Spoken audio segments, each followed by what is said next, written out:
Doctor Shashidhara ಅಂತ ಬೆಂಗಳೂರಿನಲ್ಲಿರುವ ವೈಜ್ಞಾನಿಕ ಆಧ್ಯಾತ್ಮ ಕೇಂದ್ರದಿಂದ ಮಾತಾಡ್ತಾ ಇದ್ದೇನೆ.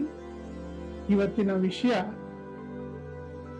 ಯುದ್ಧ ಪೀಡಿತ ಕಾಲದಲ್ಲಿ ಮಾನವನ ಸ್ಥಿರತೆ. ಇವತ್ತು ಯುದ್ಧ ನಡೀತಾ ಇದೆ. ಇದರಲ್ಲಿ ಸಾಕಷ್ಟು ಸಾವು ನೋವುಗಳು ಎಲ್ಲಾ ಕಡೆ ಬೀಳ್ತಾ ಇದೆ. ಪ್ರತಿಯೊಂದು ರಾಷ್ಟ್ರಕ್ಕೂ ಯುದ್ಧದ ಎಫೆಕ್ಟ್ ಇದ್ದೇ ಇದೆ.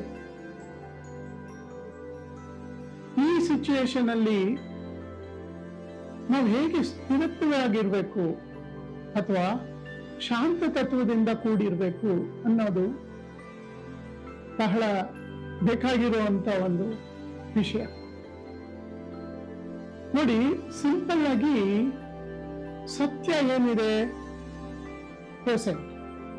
ಈ ಪ್ರೆಸೆಂಟ್ ಅಲ್ಲಿ ನಾವು ಆಚೆ ಕಡೆ ನಮ್ಗೆ ಏನ್ ಎಕ್ಸ್ಪೀರಿಯನ್ಸ್ ಆಗ್ತಾ ಇದೆ, ಯುದ್ಧಗಳು ನಡೀತಾ ಇರೋದು, ಬೇರೆ ದೇಶಗಳು, ಕಾಲ ಮತ್ತೆ ಟೈಮ್ ಅಂಡ್ ಸ್ಪೇಸ್ ಅಂತ ಏನ್ ಹೇಳ್ತೀವಿ, ಆ ಟೈಮ್ ಅಂಡ್ ಸ್ಪೇಸ್ ಎಕ್ಸ್ಪೀರಿಯನ್ಸ್ ಆಗ್ತಾ ಇದೆ.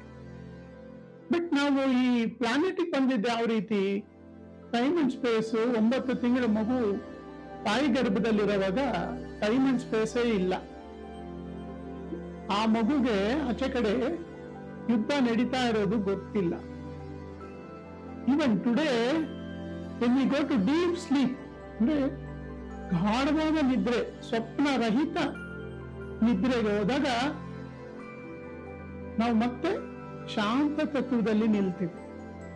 ಸೊ ನಾವು ಸತ್ಯದಲ್ಲಿ ಆಚೆ ಕಡೆ ಏನೇನ್ ಕಂಟೆಂಟ್ ಇದೆ, ಒಳಗಡೆ ಏನೇನ್ ಕಂಟೆಂಟ್ ಇದೆ ಒಂದು ಅರಿಬೇಕು. ಔಟರ್ ಪ್ರೆಸೆಂಟ್ ಅಲ್ಲಿ ಯುದ್ಧ ನಡೀತಾ ಇದೆ, ಇನ್ನರ್ ಪ್ರೆಸೆಂಟ್ ಅಲ್ಲಿ ಶಾಂತವಾಗಿದೆ.